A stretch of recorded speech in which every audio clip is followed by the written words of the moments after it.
Culture shock. 9 everyday things Europeans find weird in Australia. A European tourist just got fined $400 for crossing the street, not jaywalking dangerously through traffic, just crossing the street. Welcome to Australia, where everything you think is normal can get you arrested, publicly shamed, or, if you're really unlucky, bitten by someone that looks adorable but is actually plotting your demise.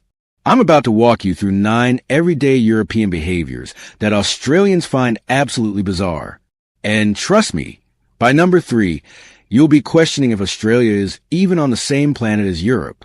Spoiler alert, sometimes it doesn't feel like it. But wait, before we begin, please subscribe to ensure that you never miss out on any of my essential stuff.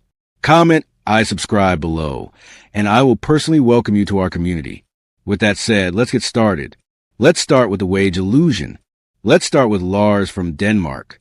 Sweet guy, software engineer, visiting Sydney in 2023. He's staying in an Airbnb in the suburbs, and one evening he spots this fluffy, wide-eyed possum chilling in the garden. In Denmark, you pet stray cats. You feed ducks at the park. Wildlife is friendly. So Lars does what any European would do. He reaches out to pat it. Big mistake. The possum lashes out, claws his hand open. Chaos ensues. Lars ends up in emergency. $2,800 in medical bills. Rabies scare protocol. Even though Australia doesn't technically have rabies, they still have to check for other nasties. The doctor looks at him and says, "Mate, why would you touch a wild possum?" Lars is confused.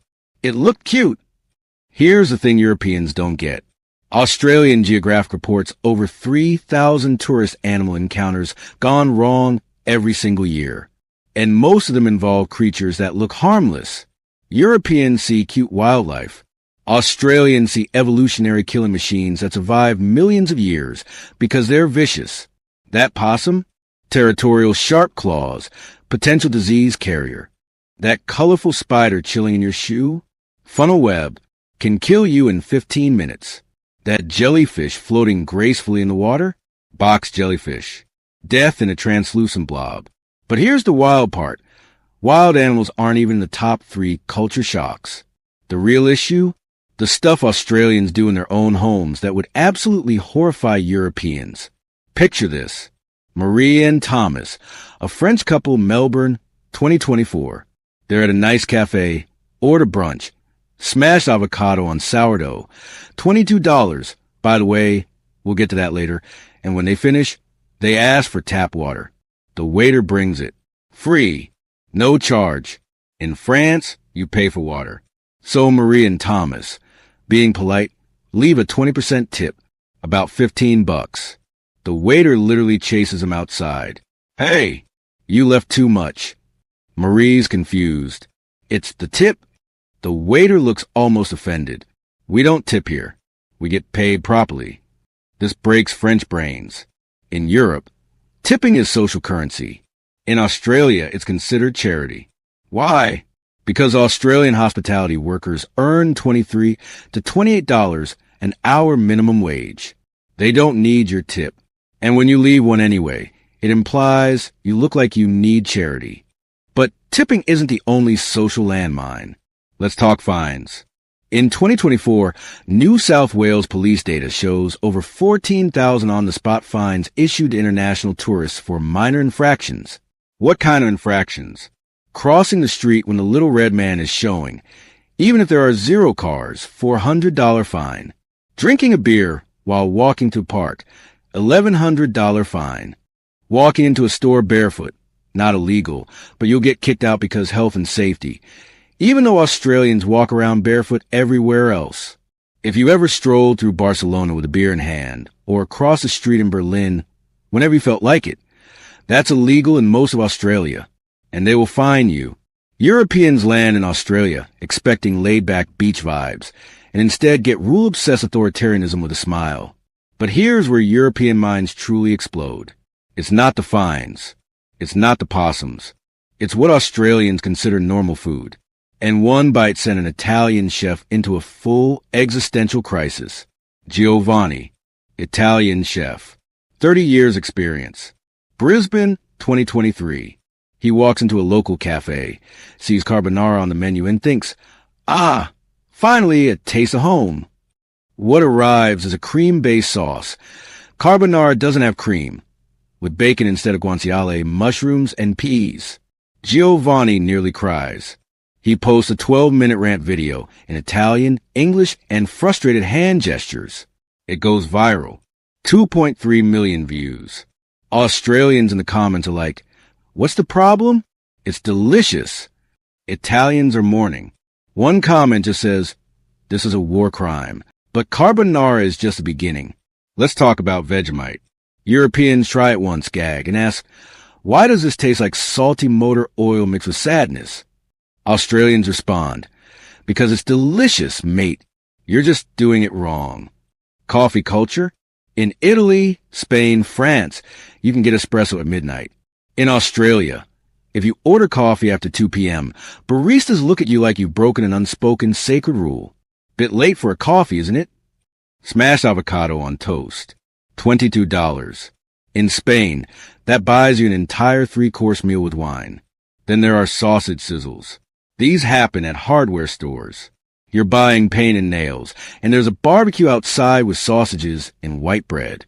Germans arrive and whisper, why is there raw meat at the building supply store? And Tim Tams. Australians act like Tim Tams are gourmet delicacies. British tourists try them and shrug. Those are just penguin bars. Australia's geographic isolation created this fusion food identity that clashes violently with European culinary traditions. But the biggest shock? It's not food. It's not wildlife. It's not even the fines. It's something every Australian does multiple times a day that makes Europeans question if they've landed on another planet. Annika from Sweden. Perth, 2024. She's working at a tech startup, really excited, does amazing work on a project. Her Australian colleague reviews it and says, yeah, nah, mate, it's pretty shit actually. Annika's face falls. She thinks she's offended her. She goes to the bathroom and cries. Later, another colleague finds her and asks what's wrong. Annika explains. The colleague laughs. Oh no, that means thank you, but I'm being humble. She loved your work. Welcome to Australian communication, where nothing means what it sounds like. How you going is not asking about your transportation method. It means hello. She'll be right is not about a woman being correct. It's a disaster mitigation strategy, meaning it'll probably be fine, maybe, hopefully. Australians call their best friends cunts and their worst enemies mate. Europeans stand there completely paralyzed trying to decode social hierarchies. And the abbreviations. Oh, the abbreviations. Servo, Botlo, Maccass, Arvo, Brecci. Germans, who have a word for everything and take language seriously, find this linguistically lazy. One German expat told me, you people are allergic to syllables. A University of Melbourne linguistic study from 2023 found that European expats take an average of 8 months to fully decode Australian sarcasm and slang. 8 months of thinking people are insulting you when they're actually complimenting you. This causes real problems. Workplace miscommunications, failed business deals, accidental insults that damage friendships. But nothing, and I mean nothing, prepare them for the final shock. Hans and Elke, German retirees. Gold Coast, 2024. Their neighbors invite them to an Arvo beach barbie. Hans and Elke look this up. Afternoon beach barbecue. Okay, sounds fun. They show up at 3 p.m. in swimwear, ready to eat at 4 p.m. like civilized Europeans, then head home by 6. What actually happens? Everyone else is in full board shorts and rashis. Sun protection obsession. The barbecue runs until 9 p.m. No one drinks wine. Just beer. Lots of beer. The steaks are cooked well done. Hans whispers to Elke in German. This is shoe leather. Barefoot children are running everywhere. Adults are swimming 30 minutes after eating. Something Europeans are taught will give you cramps and drown you. And the conversations? Weather. 40 minutes about weather patterns. Germans are internally screaming. Why are we discussing meteorology? But the real culture shocks go deeper. Number 1, no work-life separation. Australians leave work at 5 p.m. sharp. They don't check emails after hours. If you message them on weekends, crickets. Europeans consider this unprofessional. Australians consider European work culture inhumane. Number 2, mandatory voting. If you don't vote in Australia, you get a $20 fine. Europeans find this authoritarian. What if I don't like any candidates? Australians, then vote for the least worst one. Democracy isn't optional. Number 3, the tall poppy syndrome. If you're successful in Europe, people celebrate you. In Australia, if you brag about success, people cut you down. Bit full of yourself, aren't you?